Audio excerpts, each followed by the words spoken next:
Bonjour et Boker Tov, nous allons étudier maintenant le Hamishi, la cinquième montée de Parashat Vaïra, dans le cadre du Bet HaMidrash Hillel, Bet HaMidrash fondé à la mémoire du Rav Hillel Pevzner Zichrono Livracha.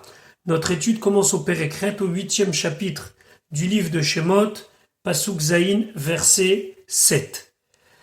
Donc nous sommes en plein milieu de la fin de la plaie des grenouilles, puisque la plaie a déjà eu lieu. Et Moshe propose au pharaon un espèce de défi. Dis-moi à quelle date tu veux que les grenouilles partent et moi je vais prier et faire en sorte que ça soit comme ça. Et donc, Pasuk Zayin, Moshe Rabbeinu dit au pharaon Vesaru at Tsefardeim, elles partiront, elles seront enlevées les Tsefardeim, les grenouilles, mimecha de toi ou mibatecha et de tes maisons, ou me'avadecha de tes serviteurs, ou me'amecha et de ton peuple, Rak, Bayeor, Tisharna, elles vont seulement rester dans le fleuve. Alors, dans le mot Vessaru, ça veut dire qu'elles partiront, elles seront retirées, mais on va voir qu'elles vont rester finalement, mais plus vivantes, mais mortes en Eretz Mitzray. Pasukret Vayetse, Moshe et Aaron, ils sont sortis, Moshe et Aaron, mais une paro de devant le pharaon, Vayitzak, Moshe El Hashem. Moshe, il a crié à Dieu, ça veut dire qu'il a prié avec beaucoup d'insistance, Al Devarat Sephardim, au sujet des grenouilles, Asher Sam les pharaons, qui l'avait mis au pharaon. Vayetse, Vayitzak, Rashi nous dit Miyad. Tout de suite, il est sorti, Sheyachetu les Macha, comme ça, elles disparaîtront, elles seront enlevées le lendemain. Pourquoi Vayitzak, Moshe? Pourquoi il a besoin de crier? Ça veut dire d'insister dans cette file. Alors on a plusieurs pistes. On a la piste du Ibn Ezra qui dit il avait peur qu'Akadosh Baruch Hu n'accepte pas la condition qu'il a mis au pharaon. Qu'est-ce que Moshe il a dit au pharaon? Je vais prier maintenant, mais toi tu vas choisir la date où ma tefila va prendre effet. C'est-à-dire que les Tsefardim vont parler. Ça c'est une initiative propre de la part de Moshe d'avoir, entre guillemets, relevé un certain défi qui ne lui avait pas été ordonné par Dieu. Donc Moshe Rabbeinu, il a peur que, entre guillemets, Akadosh Baruch Hu ne va pas aller jusqu'au bout de ce qu'il va demander. Donc c'est pour ça, Vayitzak, et il insiste, il lui dit, s'il te plaît, accède à ma demande afin que le pharaon comprenne la force de ma tefila. Selon le Sforno, c'est une autre chose qui pose problème ici, c'est une demi-solution. Pourquoi c'est une demi-solution? Parce que c'est à la fois un départ, mais pas vraiment un départ. Donc, il a besoin d'insister dans cette fila pour que les Tsefardim soient retirés, c'est-à-dire qu'elles meurent. Mais d'un autre côté, c'est de les retirer, mais en les laissant quand même en place. Parce que par exemple, dans la plaie du sang, d'un coup, le sang est redevenu eau. Dans la plaie des Tsefardim, c'est pas exactement ça. Elles n'ont pas disparu, les Tsefardim. Elles ne sont plus vivantes, mais elles sont restées. Donc ça demande une tefila avec insistance puisque c'est une demi-solution, c'est une demi-mesure dans le départ des Tsefardim. Pasuk tet vayas, Hashem kitvar Moshe. Hashem il a fait comme la parole de Moshe. Vayamutu ha Tsefardim, ils sont mortes les grenouilles. Ah, elles sont mortes.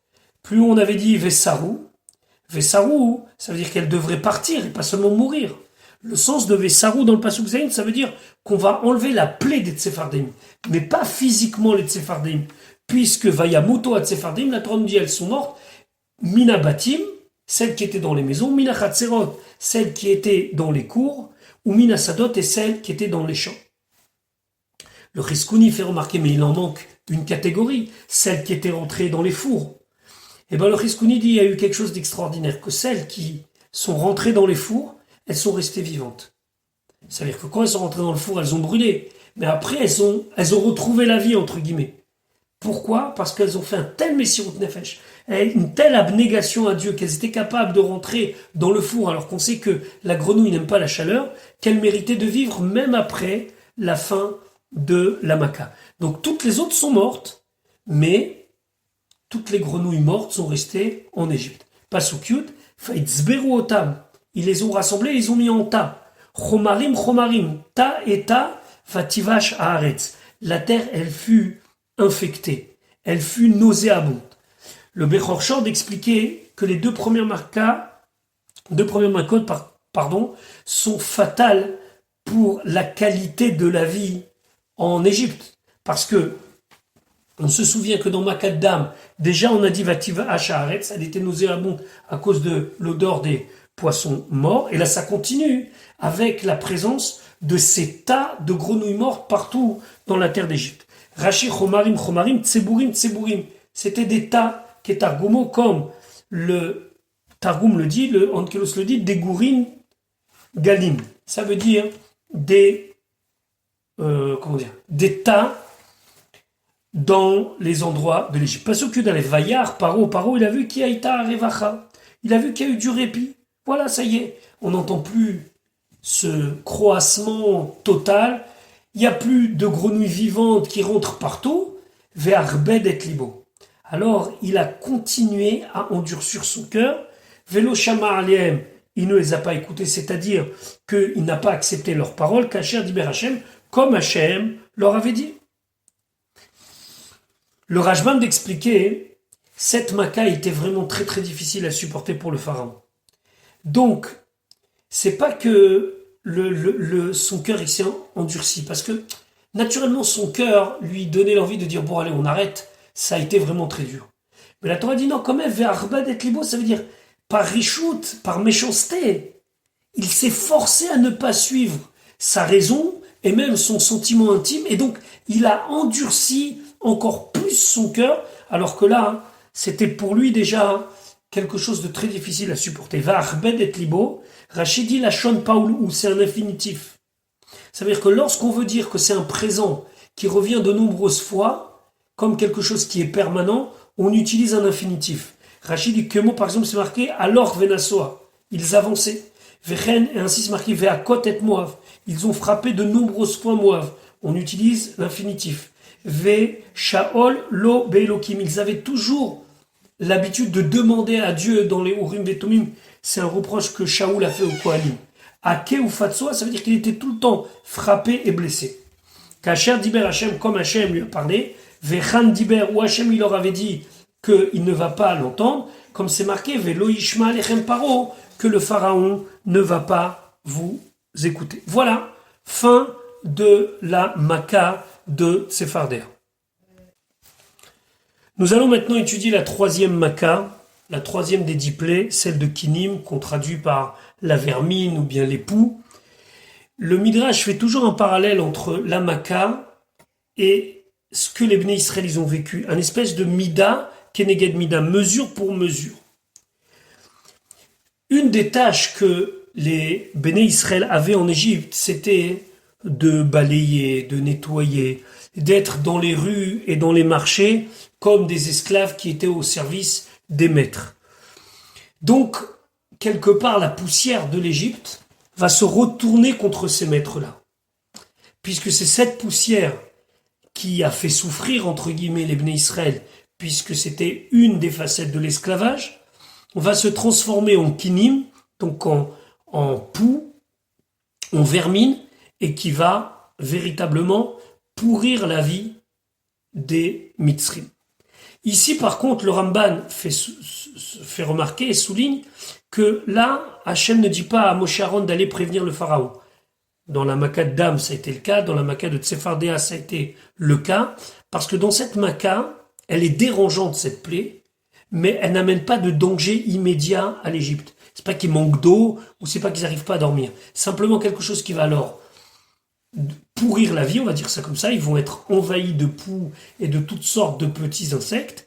Mais c'est pas ça qui va profondément faire en sorte qu'ils soient dans un danger immédiat. Donc il n'y a pas de hatra. Ici, ils vont pas voir le pharaon pour lui dire « Attends, je te fais attention, si tu renvoies pas le peuple, il va t'arriver ça et ça et ça. » Et donc, disait directement, Pasuk Yudbet va yomer Hashem el Moshe, Hashem il dit à Moshe, et mort el Aaron, dit à Aaron, « Nete et matecha, lève ton bâton, ve'ach et frappe et afara aretz, la poussière de la terre, ve'haya le kinim, et il va devenir kinim, des poux de la vermine. Bechol Eretz Mitzrayim, dans toute la terre d'Égypte. Toujours la même notion, la notion de Akaratatov, de reconnaissance. cette terre d'Égypte a rendu service à Moshe Rabbeinu. Regardons Rashi. Est mort El Aaron. Lo haya afar kedai lilkot al yede Moshe. Il n'était pas correct que la poussière soit frappée par Moshe. Pourquoi? Les filles, Sheigen Alav, parce qu'il l'a protégé, Kesharag et Amitzri. Cette poussière, ce afar, a permis à Moshe Rabbeinu de cacher son meurtre. Veitmene ou Bechol, et il l'a enfoui dans la terre. Velaka al yede Aaron. Et il a été frappé par Aaron. Ça veut dire que la terre devait être frappée, le afar devait être frappé, mais pas par Moshe. Parce qu'il y a toujours ce sujet de Hakaratatov. Ça n'empêche pas que la poussière va devenir kinim, mais c'est Aaron qui va faire le geste. Pasuk Yud Gimel. Vaya Souchen, ils ont fait ainsi.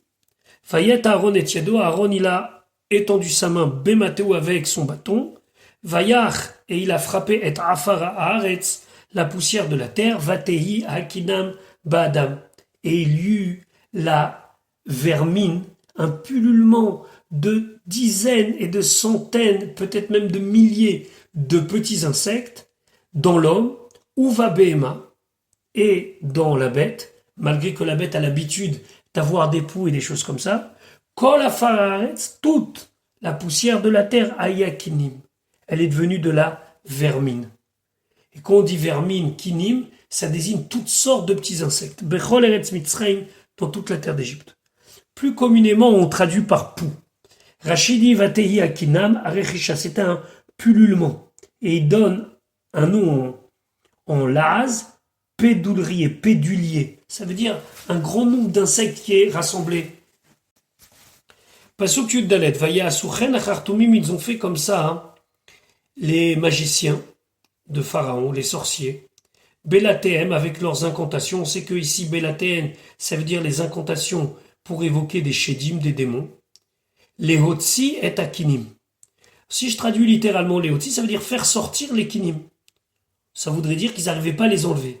Rachid va expliquer, non, ici, les hotsi, ça veut dire de créer. Ils ont voulu refaire la même chose. Et ils n'ont pas réussi. Velo yacholu, la Torah nous dit. Ils n'ont pas réussi. Vatehi hakinam, et la vermine fut ba'adam, sur l'homme, Uva Behema, et sur la bête. Rashi Leotzi et Akinim livrotam. Leotzi, ça veut dire de les créer. Ils n'ont pas réussi à recréer des kinim. Nous, Sachacha, il y a une autre formule, ou Leotzian, ou bien de les faire sortir Mimakom Acher d'un autre endroit, ou bien on peut même traduire d'une autre manière. Ils n'ont pas réussi. Là, leur sorcellerie n'a pas fonctionné. Pourquoi? Velo Yacholu. Chez En Hached, car un démon, un mauvais esprit, Cholette ne peut pas régner, gouverner, prendre le pouvoir al-Bria sur une créature, Pechuta Mika Seora, qui est moins que Seora. Ça veut dire toute petite, c'est pas possible. Pasuk Tedva Vayomru Achartumim, donc les magiciens ont dit El Paro, Pharaon, Etzba Elokim I, c'est le doigt de Dieu. Vayichezak Lev Paro, il s'est renforcé le cœur de Paro. Velo Shama Alem, il ne les a pas entendus, il n'a pas accepté leurs paroles. Ka Asher Diber Hashem, comme Hashem avait dit. Pourquoi ici ils disent Etzba Elokim I, c'est le doigt de Dieu. Makazu, cette plaie, Ena Liedek Shafim. Ça peut pas être la sorcellerie, mais Tamakom I, c'est quelque chose qui a été fait par Dieu. Pour la raison peut-être invoquée précédemment par Rashi, qu'il savait qu'il ne pouvait pas faire cette chose-là, parce qu'un shed n'a pas de pouvoir sur quelque chose qui est trop petit. Et qui a du pouvoir sur quelque chose même qui est microscopique? Akadosh Baruch Hu. Ka'asher diber la Hashem, et comme Hashem l'avait dit, Velo Ishma Alechem Paro ne va pas vous écouter, ne va pas accepter votre parole. Le Ramban, Nachmani de souligner, ils n'ont pas dit c'est la main de Dieu. Ils ont dit c'est le doigt de Dieu, comme pour dire c'est une petite chose. Etzba Elokim. Plus tard, on verra la notion de Yad Chazaka, de main forte. Mais eux, ils ont voulu diminuer, malgré qu'ils avaient quand même finalement compris que c'était de Dieu. Ils ont voulu diminuer en disant non, c'est Etzba Elokim. C'est que doigt de Dieu et pas plus. Nous allons étudier maintenant la quatrième montée, la montée de Harov, la montée des bêtes sauvages. Le Midrash continue de comparer la plaie et les causes de la plaie. Pourquoi Hachem a envoyé une plaie avec des bêtes sauvages? Alors le Midrash dit que les Bnei Israël, dans leur travail d'esclaves, il y avait aussi le travail d'aller chasser des bêtes sauvages. Donc lorsque les Égyptiens avaient besoin de peaux d'ours ou de lions ou bien de panthères, c'était les Bnei Israël qui allaient, qui risquaient leur vie et souvent qu'ils en sont morts. Donc Akadosh Baruch Hu a décidé, Mida Keneged Mida, d'envoyer toutes sortes d'animaux sauvages en Égypte. Pasuk Tetzain. Vayomer Hashem el Moshe, Hashem il dit à Moshe, Hashkem baboker. Lève-toi tôt le matin, ve'etiatsev lifne paro, et tiens-toi devant le pharaon. Ine yotse amaim, voilà il sort vers l'eau. Ve'amar taïlav, et tu lui diras, Ko amar Hashem, ainsi Hashem a parlé. Shalach ami, envoie mon peuple d'Égypte, ve'ya'avduni, afin qu'ils me servent. Pasuk Yudzain.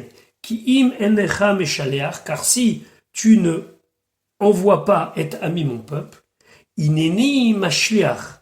Alors si on veut traduire de manière littérale, ça veut dire, alors moi je m'apprête à envoyer. Mais ici il y a un autre sens. Mashliach, ça veut dire lâcher les bêtes. Mashliach, c'est pas seulement juste dans le sens envoyer, c'est envoyer, comme va dire Hachim, megare becha. Je vais lâcher, je vais exciter contre toi, et donc je vais envoyer becha contre toi, ou ba'avadechai tes serviteurs, ou ve'amechai ton peuple, ou ve'vatechai dans tes maisons, et tes harov, les bêtes sauvages, ça veut dire toutes sortes de bêtes sauvages, et ils vont remplir Bate Mitzraïm, les maisons de l'Égypte, et tes harov, les bêtes sauvages, vegama adama, et même la terre, asher em alea, sur lequel il se trouve.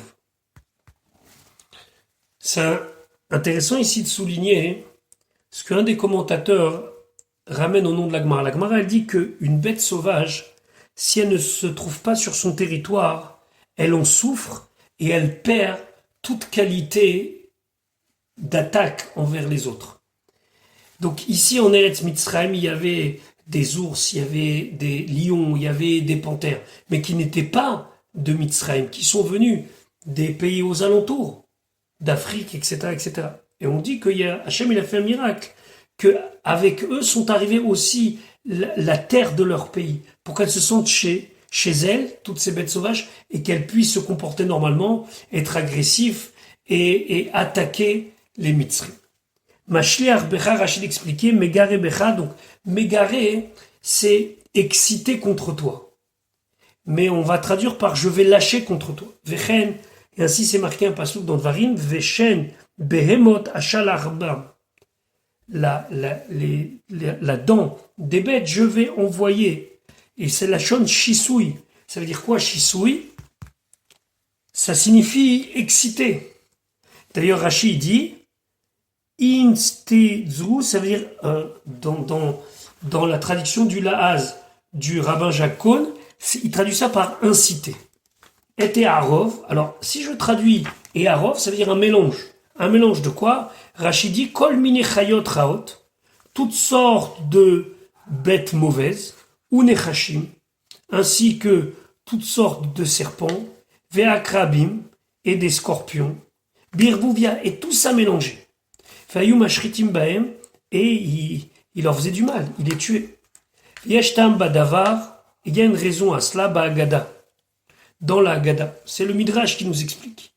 Bechol maka ou maka lamazu fait lamazu. Et dans chaque maka, pourquoi celle-ci, pourquoi celle-ci? Alors nous, à l'oral, on avait amené la raison de Mida Keneged Mida. De la même manière qu'ils avaient agi avec les Israël, ils sont punis de la même manière. Mais ici, le Midrash regarde, c'est comme ça que Rashi le comprend, d'une autre manière les choses. Betarsis et milchamot, melachim, lorsque les rois font des guerres, ils ont des tactiques. Et donc, Akadosh Baruch Hu ba aleem ke seder malchut, Keshet Saral Ir. Donc Akadosh Baruch Hu, il va faire comme s'il était un roi qui est en train d'assiéger une ville. Batechila au début, Mekalkel Ma'yanotea. Il abîme les sources d'âme. Il n'y a pas d'eau. Fachakar Tokim Alehem ou Merim Bashofarot. Et après, on sonne et on fait du bruit avec des cornes. Le chauffard, les Yaram ou les Havalam, ça fait peur. Tsefardea. Fechen at Tsefardeim, Mekarkerim, Veumim. Comme on a dit que les Tsefardeim, les grenouilles, elles faisaient du bruit, elles coassaient, elles faisaient énormément de bruit. Kedeta be Midrash Rabbi Tanchuma, comme c'est dans le Midrash de Rabbi Tanchuma. Le Midrash Tanchuma continue cette comparaison en disant par exemple que lorsque dans les tactiques de guerre ça ne suffit pas, alors parfois on envoie des catapultes qui jettent des grandes pierres. Alors il compare ça avec Barad. Barad c'est la grêle, etc. etc. Pasuk Yutret. Vehifleti. Et donc je vais mettre de côté Bayom Haou, ce jour-là est Eretz Goshen, la terre de Goshen. Asher Ami, que mon peuple, Omed Alea, il se tient sur elle, il y est installé. Les Vilti et Yotsham, qu'il n'y ait pas là-bas Arov de bêtes sauvages. Les Ma'an Teda, afin que tu saches, qui a ni Hachem, que je suis Hachem, Bekerev Haaretz, au sein de la terre. Et Rachid expliquait, même si ma Shrina est dans le ciel, mes Xérot, mes décrets s'accomplissent sur terre. Regardons Rachid, Vehi Fleti. Vehi Fleti, Rachid dit, je distinguerai. Vehi Frashti, je mettrai à part. Vechen, comme c'est marqué, Vehi Fla Hachem. Hachem va distinguer, entre le bétail d'Israël et le bétail de Mitzrayim. Vechen, lo niflet imimcha. On dit que cette chose, elle n'est pas extraordinaire. Ça veut dire quoi? Lo mouvdelet moufreshet imimcha. Elle n'est pas séparée, elle n'est pas à l'écart de toi. Les ma'anteda kiani Hachem bekerev haaretz, afin que tu saches que je suis Hachem au milieu de la terre. Afalpi, malgré chez Shrinati bashamaim, que ma résidence principale, ma Shrina, est dans le ciel. Xerati mitkayem et batartonim, mes ordres, ma décision, mes décrets s'accomplissent sur terre. Voilà pour donc la fin de Tsefardea, Kinin et Arov, et on verra demain, lors de l'étude du Shishi, l'arrivée véritablement de Arov, des bêtes sauvages, en Eretz Mitzrayim, dans la terre d'Égypte. Je vous souhaite une bonne journée, et Be'ezrat Hashem, à demain.